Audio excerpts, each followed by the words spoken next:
If we want, our little bomb can fly into someone's window.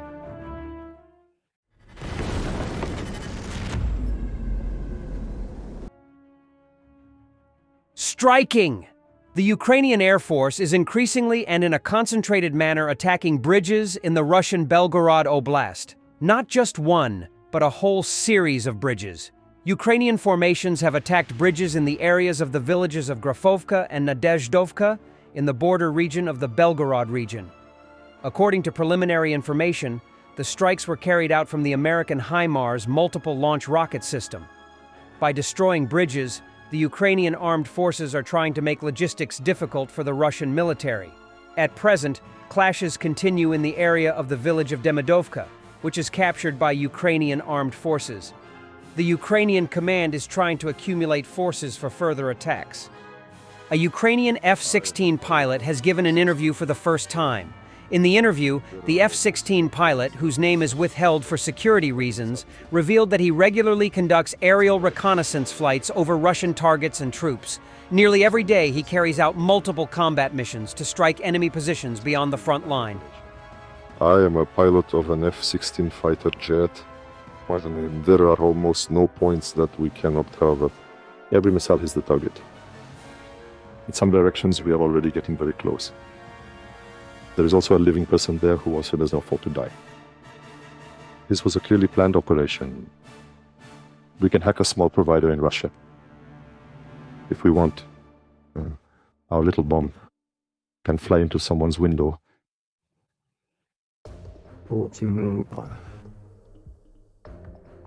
A Russian assault near Vovchansk was repelled. A Russian armored carrier dropped off infantry units which were targeted from above. The carrier was finished off not much later. In recent months, the Vovchansk sector in Ukraine's Kharkiv region has witnessed intense combat, resulting in significant Russian military losses. The Ukrainian defense forces have effectively countered Russian advances, inflicting heavy casualties and capturing numerous enemy soldiers. In January 2025, soldiers from Ukraine's 71st Separate Jaeger Air Assault Brigade successfully repelled an enemy assault near Vovchansk. During this engagement, they destroyed an enemy armored personnel carrier and captured 6 Russian servicemen attempting to seize Ukrainian positions. The battle lasted approximately 3 hours and highlighted the resilience and preparedness of Ukrainian forces in the region. By November 2024, Russian forces had adopted scorched earth tactics in the Kharkiv region, launching multiple airstrikes and attempting to storm Vovchansk in small groups. These groups were consistently detected and eliminated by the Ukrainian defense forces. On one day alone, Ukrainian forces reported 126 enemy casualties, including 38 killed and 88 wounded, along with the destruction or damage of 83 pieces of enemy equipment. The Russian 138th Motorized Rifle Brigade suffered severe losses in Vovchansk, losing a significant portion of its personnel. Additionally, the 83rd and 157th Tank Regiments experienced substantial depletion. These losses forced Russian commanders to deploy new reserves or reassign units from other fronts, indicating the effectiveness of Ukrainian resistance in the area. In September 2024, Ukrainian forces liberated the Vovchansk aggregate plant after weeks of preparation. The operation resulted in serious Russian losses, with reports of Russian commanders sending their soldiers into hopeless situations, effectively dooming them to death. During the fighting, Ukrainian defenders captured up to 20 Russian soldiers, further demonstrating the challenges faced by Russian forces in the region. Russians have upgraded a car into a super military convertible. Вот так вот наши братцы модернизируют автомобили для боевых действий. Очень удобная вещь. Все, тут же штурмовики, тут же дронобой отсюда отстреливается ружьями. Такой вот кабриолет-лимузин. Все. Юра авангарда. Квадрик. Вот, бешено решил попробовать. ГУР работает? Не? Все нормально? Ну, братцы, молодцы. Супер. Russia is moving North Korean military equipment to the front via occupied Crimea. A train carrying 7 to 8 DPRK-made Koksan self-propelled guns and military trucks was spotted in northern Crimea, another sign of Moscow's reliance on Pyongyang for firepower.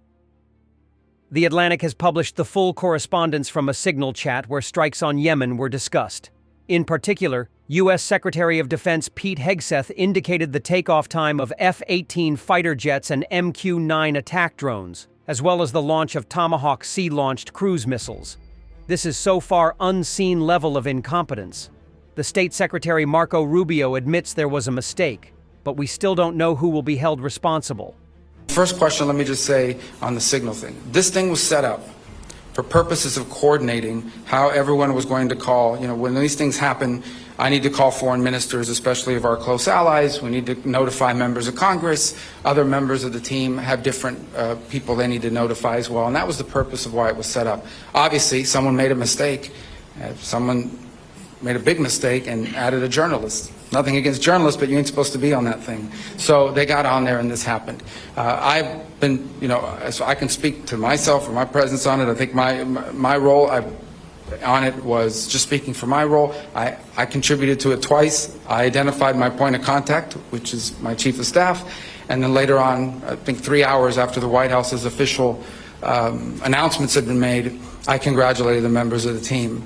I've been assured by the Pentagon and everyone involved that none of the information that was on there, though not intended to be divulged, obviously that was a mistake and that shouldn't have happened and the White House is looking at it, but that none of the information on there at any point threatened the operation or the lives of our servicemen. And in fact, it was a very successful operation. It is an ongoing operation.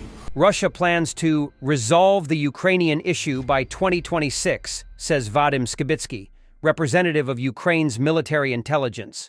Moscow has developed a geopolitical forecast for 2026 to 2035, stating the war must end by 2026 to avoid falling behind the US and China.